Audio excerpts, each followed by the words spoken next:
¿Qué tal, amigos? Este es otro encuentro a través de Zona Verde con ustedes para hablar acerca de algo que nos preocupa en la actualidad, el cambio climático. ¿A qué se llama el cambio climático? El cambio climático viene a ser la variación global del clima en la Tierra. Y esto es debido a causas naturales como también a la acción del hombre y se produce en muy diversas escalas de tiempo y sobre todo los parámetros climáticos como son la temperatura, las precipitaciones o lluvias, la nubosidad, etc. Otro de los aspectos que se trata constantemente es el efecto de invernadero. Este se refiere a la retención del calor del Sol en la atmósfera de la Tierra por parte de una capa de gases en la atmósfera. Sin ellos, la vida tal como la conocemos no sería posible, ya que el planeta sería demasiado frío. En la actualidad existen diferentes consensos respecto a lo que es el cambio climático. Sin embargo, sabemos que el cambio climático nos afecta a todos. El impacto potencial es enorme, con producciones de falta de agua potable, grandes cambios en las condiciones para la producción de alimentos y un aumento en los índices de mortalidad debido a inundaciones, tormentas, sequías y olas de calor. En definitiva, el cambio climático no es un fenómeno solo ambiental, sino de profundas consecuencias económicas y sociales. Los países más pobres, que están peor preparados para enfrentar cambios rápidos, son los que sufren las peores consecuencias. El día de hoy nos habla del cambio climático el doctor Antonio Tiburcio, docente de la Universidad Nacional Jorge Basadre Groman. Bien, el cambio climático se genera básicamente por las altas emisiones de productos que son derivados de los procesos de combustión que se dan en todo el planeta, llámese los gases que liberan el parque automotor, las grandes industrias, algunos eventos naturales como son las emisiones volcánicas, etc. Esos gases de alguna manera permiten de que mucha de la radiación solar que llega a la Tierra no pueda abandonar esa radiación y por lo tanto la Tierra se va a convertir como una especie de invernadero. Entonces eso genera de que toda la superficie de la Tierra se vaya calentando mediante este efecto llamado el efecto invernadero. Eso crea una serie de condiciones para una serie de eventos naturales, como son, por ejemplo, cambios en el clima, cambio en la dirección del viento, y nuestro país no es ajeno a ese tipo de situación. Tal es así de que en la zona geográfica de la sierra peruana, en la cordillera de los Andes, prácticamente se ha generado un proceso de desglaciamiento, es decir, aquellos nevados que antes controlaban los cambios de temperatura no permitía de que haya este tipo de lluvias torrenciales que se están sucediendo en la actualidad, ahora sí lo hacen. Entonces, y otros efectos tales como el efecto del Niño, que antes se daba cada 20 o 25 años, ahora ese efecto, la velocidad con la cual ocurre, ya es prácticamente una consecuencia de este cambio climático.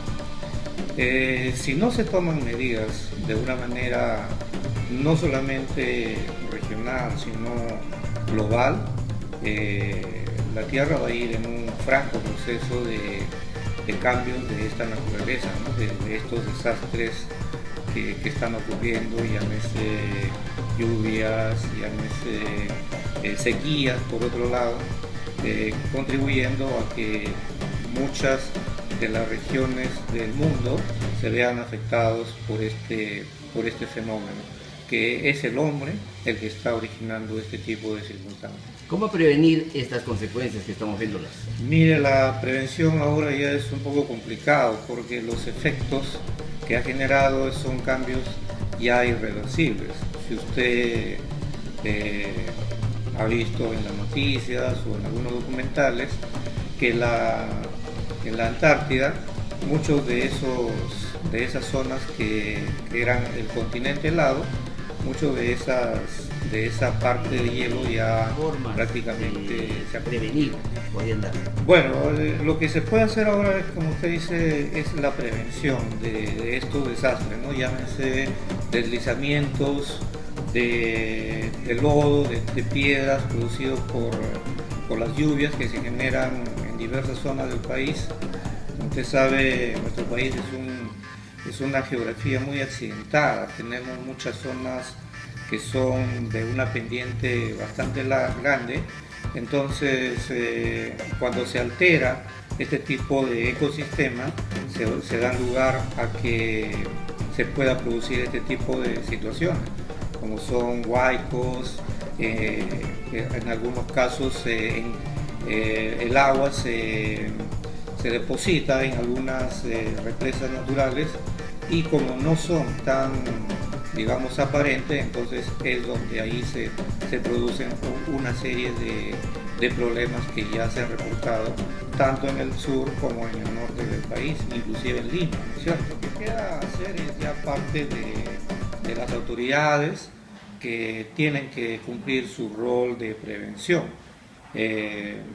Por ejemplo, la limpieza de los cauces de los ríos, no alterar las zonas naturales por donde se fluye el agua, los llamados ríos secos, que muchas personas anteriormente, que como ya no bajaba el agua, muchas personas han construido sus viviendas o algunas zonas habitables en esas regiones, y ahora se ve de que justamente el agua ha ingresado por ese tipo de quebradas y los ha llevado con todo, ¿no? No solamente aquí en la zona sur, sino también en la zona norte.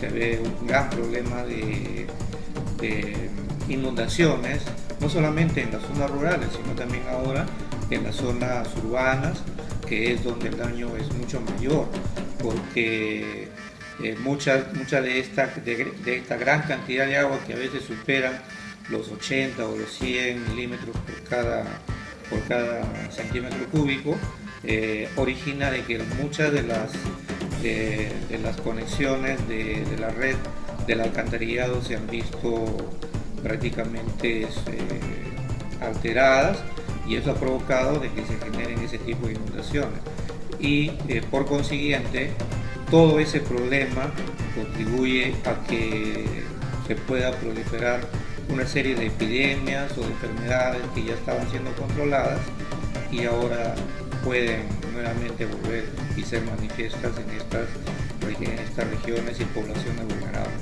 Paradójicamente en Tacna, por ejemplo, tenemos esto de que abundando, digamos, las lluvias en la parte de la sierra, en nuestra ciudad siempre tenemos el problema de la falta de agua. Exactamente, ¿no? Las represas aquí a nivel del sur se han construido en las zonas que son más altas, digamos, ¿no? Porque hay condiciones, digamos, para poder represar el agua y poder controlar para poder ser utilizada a lo largo del año.